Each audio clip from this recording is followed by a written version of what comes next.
Welcome to the Smarter Soccer Podcast. In this episode, we discuss the subject of penalty kicks and diving.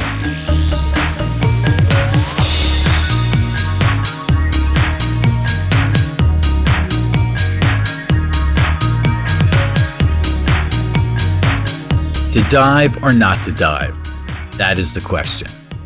In your playing career, the subject of drawing penalty kicks will inevitably come up, either by your coach, your teammates, or even your parents.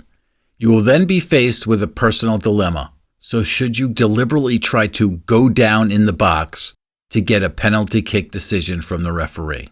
Since soccer is traditionally a low-scoring game, a penalty kick can be the difference between winning and losing. Referees know this and hate awarding penalty kicks for just this reason.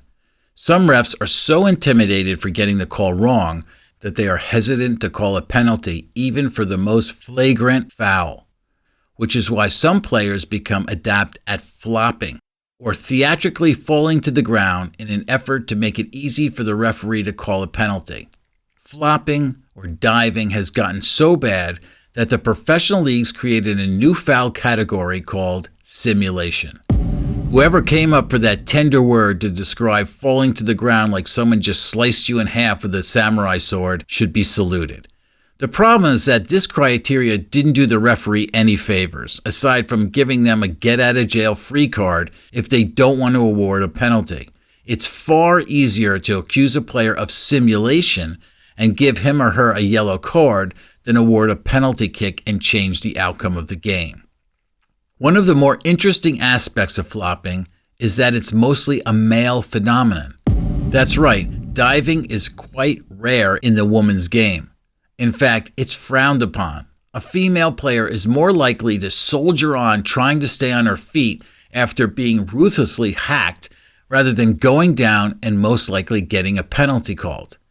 It's valiant, and it's this hero mentality that can make the women's game so compelling, especially when some male players, we won't mention any names, Neymar, go down writhing in pain after being lightly brushed by another player.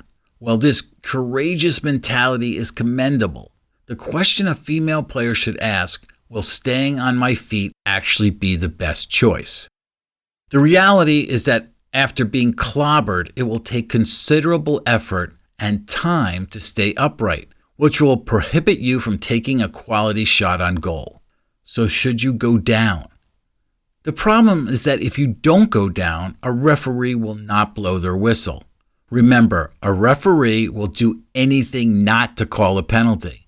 So by staying upright and forging ahead, you end up making the call for them. Thus, if you're truly fouled, just go down. But here's where dumb soccer players screw up. They make a grand display of going down. There's no need to ham it up. Just fall down naturally, and if the referee has integrity, he or she will make the right call. Now, if you're male, things can get a little dicey. Some coaches believe diving is part of the game and encourage players to do it.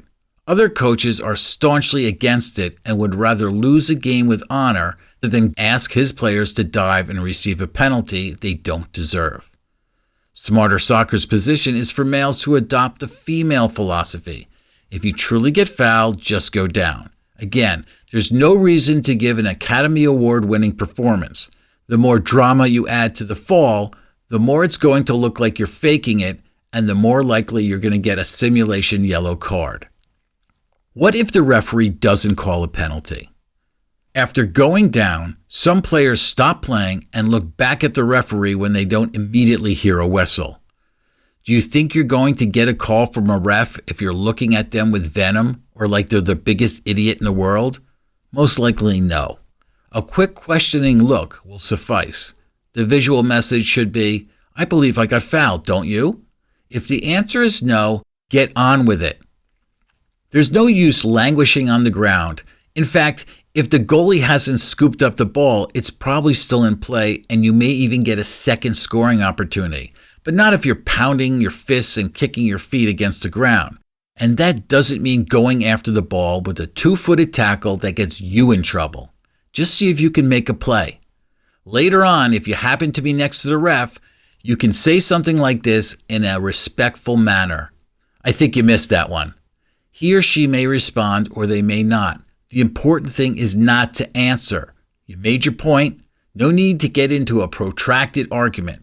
Just put the whole thing behind you and keep playing.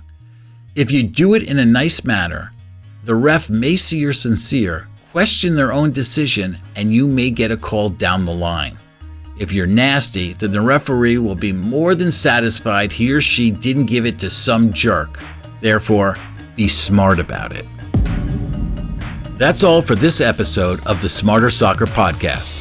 To learn more about Smarter Soccer, please visit smarter.soccer. While you're browsing our Soccer Hags blog or downloading our free resources, make sure you sign up for our newsletter and follow us on Twitter or Instagram at @smarter_soccer for both platforms. If you have any comments, feedback, or suggestions for a future episode, please drop us an email, comments@smarter.soccer.